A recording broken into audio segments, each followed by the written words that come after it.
It's a new day in Wakanda, with a new face on the throne, a new Black Panther, and a fearsome ocean-dwelling new enemy. There's even a new Iron Person, and plenty of questions about what's coming next. Warning, major spoilers ahead for Black Panther: Wakanda Forever. After King T'Chaka meets his untimely end in Captain America: Civil War, his son T'Challa becomes a new leader of Wakanda. In order to make his position official, T'Challa goes through a ceremony involving ritual combat. But when T'Challa himself dies before the events of Wakanda Forever, Ramonda becomes a country's leader, apparently by default. Shuri, the only other royal in Wakanda, seems fine with this situation, as she prefers to spend her time in the lab. But then Ramonda abruptly dies due to Namor's actions, making Shuri Wakanda's de facto leader. This development is overshadowed by the fact that Shuri also becomes the Black Panther shortly afterward. It's this super-heroic title she invokes to declare war on Namor and his people. Without the Black Panther, Wakanda will fall. In one of the final scenes of Black Panther: Wakanda Forever, the ceremony that solidified T'Challa's leadership is staged once more, indicating that Shuri is ready to officially become queen. But it's M'Baku, not Shuri, who emerges to take part in the ritual. Fans know that M'Baku has coveted the throne since the first Black Panther film, in which he challenges T'Challa and loses. But in this case, there's no one there to challenge. Does that mean M'Baku gets the throne by default? While Shuri deliberately skips the ceremony, it's not clear if she sent M'Baku in her place with the intention of making him king. It's certainly possible. Shuri's never seemed all that interested in leadership, and she might feel that M'Baku is a better choice for the role. But ultimately, the question of who will be the country's new leader is left open. One of the biggest developments in Black Panther: Wakanda Forever is the introduction of Riri Williams, a genius MIT student and the inventor of the vibranium detection device that the United States uses to search for the valuable metal. This invention puts her squarely in Namor's crosshairs. Shuri and Okoye travel to America to protect Riri, and soon learn she's created an Iron Man-style suit in her garage. When she joins a fight against Namor and the Talokans, it's mainly to repay her debt to Wakanda for saving her. Being a superhero long-term doesn't seem to be part of Riri's plans, and by the end of the movie, she's on her way back to MIT. This surely isn't the last we'll see of her though. For one thing, she's the star of the upcoming Ironheart Disney Plus series, which indicates she'll take up the call of a hero and become an official do-gooder. Plus, she's one of many young superheroes introduced in the Marvel Cinematic Universe's Phase 4, including America Chavez, Ms. Marvel, and Kate Bishop. Riri seems all but certain to team up with them as part of a Young Avengers-style group somewhere down the line.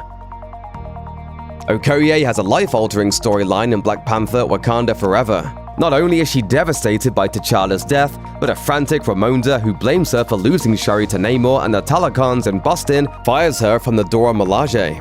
And it seems like Okoye does her best to leave her former life behind. When Ramonda dies and Shuri comes to enlist her in the fight against the Talokans, Okoye initially seems reluctant.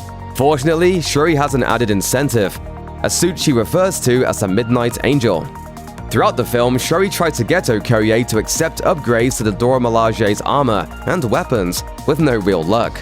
But things change when Okoye sees Shuri's Midnight Angel prototype. She, along with Ayo and Aneka, wear the new suits during the movie's climactic final battle.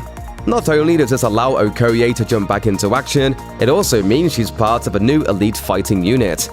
Comic book fans will recognize the Midnight Angels as a strike force within the Dora Milaje. In their very first outing, they take on the infamous Dr. Doom after he steals Wakanda's vibranium. Could this mean that Okoye and the Midnight Angels will be the vehicle through which the Fantastic Four antagonist is introduced to the MCU? Possibly. Here's what we do know. The last we see of Okoye in Black Panther: Wakanda Forever, she's rescuing Agent Everett Ross from CIA custody entirely solo, likely at Shuri's request. One way or another, Okoye is once again an important player in Wakanda's affairs, and could become a more visible figure in the larger MCU. In Black Panther, Killmonger burns all of the heart-shaped herbs that empower the Black Panther, in an effort to prevent anyone else from gaining its impressive gifts. Shuri spends most of Wakanda Forever attempting to genetically engineer a new version of the herb, and endures repeated failures. But then, she uses a leaf that is part of a gift from Namor. which turns out to have similar properties as a heart-shaped herb. Shuri discovers how to reconstitute the herb thanks to this addition and hastily ingests it, making her the new Black Panther. By the end of the film, Wakandans are planting the newly reborn heart-shaped herb, ensuring they have a supply for future Wakandan protectors. In many ways, Shuri's decision to become the Black Panther makes sense, based on Wakanda's history.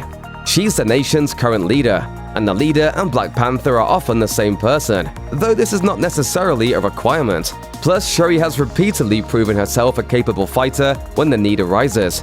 Only the most broken people can be great leaders.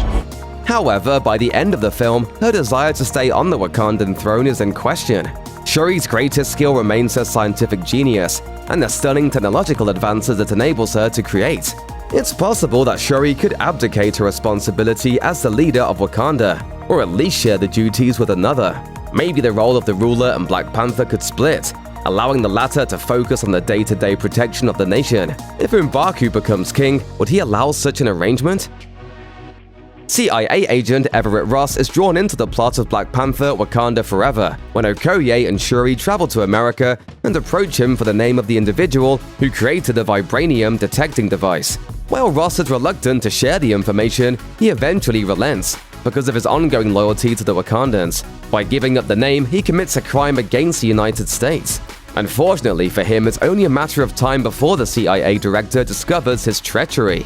The fact that the CIA director happens to be Valentina Allegra de Fontaine, the woman who's been pulling strings behind the scenes with people like John Walker, aka US Agent, and Yelena Belova, not to mention the shocking revelation that she used to be married to Agent Ross, brings up all sorts of questions about what Val's endgame is and how Ross could play a part in it. Val's decision to have Ross arrested and taken into custody is actually pretty by the books, given what he does. Whether she feels this gives her an advantage in her shadowy plans, or she just wants to make Ross pay for sharing American secrets because she's a good CIA director isn't clear. Either way, with Ross now free and likely in Wakanda after being rescued by Okoye, it's natural to wonder if this could set up a showdown between Val and the Wakandans. Ross doesn't seem to especially like Val, but there is a certain familiarity there that could be useful, if and when she stirs up trouble in the future. This could happen in the upcoming Thunderbolts movie, or another production altogether. The introduction of Namor is a big deal for both the world of the Black Panther movies and the MCU as a whole, especially since he's a rare Marvel antagonist who survives the conclusion of the film. In the end, he ends up agreeing to a truce between Wakanda and Talokan, bringing the fight between the two countries to an end. However, the Talokans are incredibly antagonistic to Wakanda and the rest of the world throughout the film.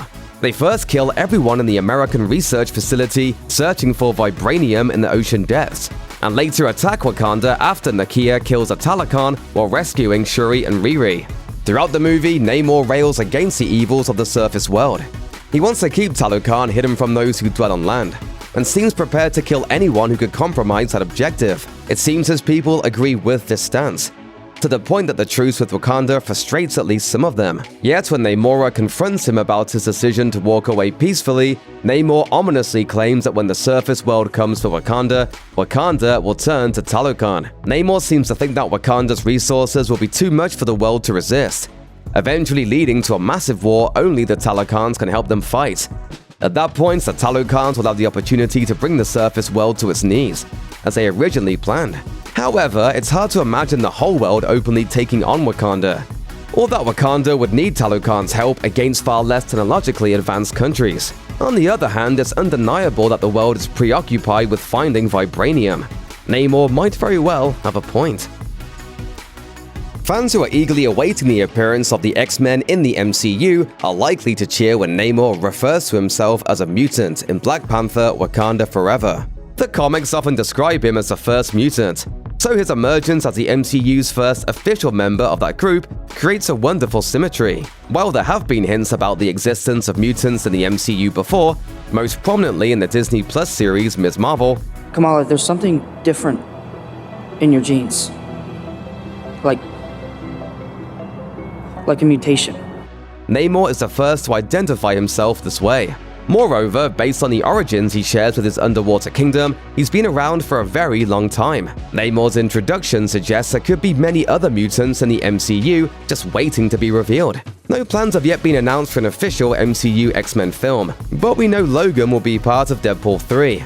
What could this mean? Just like the MCU has introduced several possible members of a Young Avengers-style super team, so too could the MCU introduce mutant characters with the goal of bringing them together in an X-Men-esque group. Namor could also play an important role in a variety of other outings, including the MCU's upcoming Fantastic Four film. The mid-credits scene of Black Panther: Wakanda Forever introduces the character of Tucson, son of Nakia and T'Challa, who reveals his real name is T'Challa Jr. Nakia has kept her child a secret from the Wakandan people at T'Challa's request. However, if the country's line of succession runs through the king, then T'Challa Jr. is the rightful heir to the throne. Shuri seems surprised, but happy to meet her nephew. It's possible her reaction is a result of relief that there is someone else who could ultimately be responsible for leading Wakanda. Obviously, T'Challa Jr. is far too young to take on the duties of a king, but either Shuri or Nakia could act as his regent until he's ready to fulfill his role. Moreover, T'Challa Jr. could also become the Black Panther when he's old enough. While Nakia seems to want to keep her son in Haiti for the time being, she indicates her plan is to bring him to Wakanda eventually. The question is, when will that happen? Even more pressingly, what will it mean for the future of Wakanda and the MCU as a whole? It's possible we won't hear about T'Challa Jr. again for quite some time. At that far-off point, T'Challa Jr. could become the leader his father intended to become before his untimely death. But the young boy also has the potential to cause an enormous shakeup in the Wakandan power structure. The MCU tends to be pretty calculated in its revelations, so we're betting that we'll see more of T'Challa Jr. sooner rather than later.